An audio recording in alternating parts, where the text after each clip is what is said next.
بسم اللہ الرحمن الرحیم۔ اللہ کے نام سے شروع جو بڑا مہربان نہایت رحم کرنے والا ہے۔ میں گواہی دیتا ہوں اللہ کے سوا کوئی عبادت کے لائق نہیں۔ حضرت محمد صلی اللہ علیہ وآلہ وسلم اللہ کے آخری رسول ہیں۔ السلام علیکم سلامیہ میر کے دوستوں، بھائیوں اور میری بہنوں۔ وظیفہ جاننے سے پہلے ویڈیو کو لائک اور چینل کو سبسکرائب کر دیں۔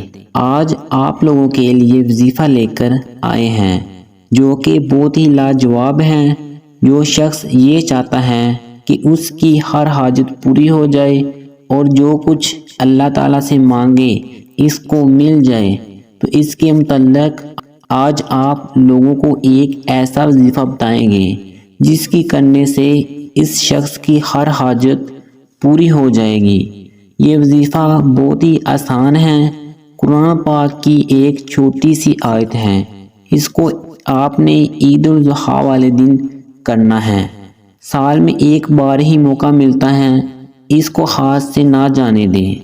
یہ آیت سورۃ الزمر پارہ نمبر 24 کی 45 نمبر آیت، اور وہ آیت یہ ہے: قُلِ اللَّهُمَّ فَاطِرَ السَّمَاوَاتِ فِي الْأَرْضِ عَالِمَ الْغَیْبِ وَالشَّہَادَةِ أَنْتَ تَحْكُمُ مَا بَیْنَ عِبَادِکَ فِیمَا کَانُوا فِیہ یَخْتَلِفُونَ۔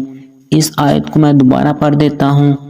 قُلِ اللَّهُمَّ فَاطِرَ السَّمَاوَاتِ فِي الْأَرْضِ عَالِمَ الْغَیْبِ وَالشَّہَادَةِ أَنْتَ تَحْكُمُ مَا بَیْنَ عِبَادِکَ فِیمَا کَانُوا فِیہ یَخْتَلِفُونَ۔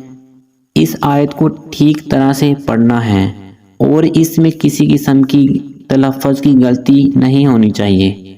آپ نے عید کی نماز پڑھ کر امام صاحب کے خطبے کے بعد 3 مرتبہ اول آخر درود ابراہیم پڑھنا ہے، اور پھر قرآن پاک کی ایک چھوٹی سی آیت جو میں نے آپ کو بتائی ہے، جو کہ بہت ہی آسان ہے۔ اس کو 3 مرتبہ پڑھنا ہے۔ انشاءاللہ جو کوئی بھی دعا مانگو گے انشاءاللہ اللہ تعالیٰ کے حکم سے وہ پوری ہو جائے گی۔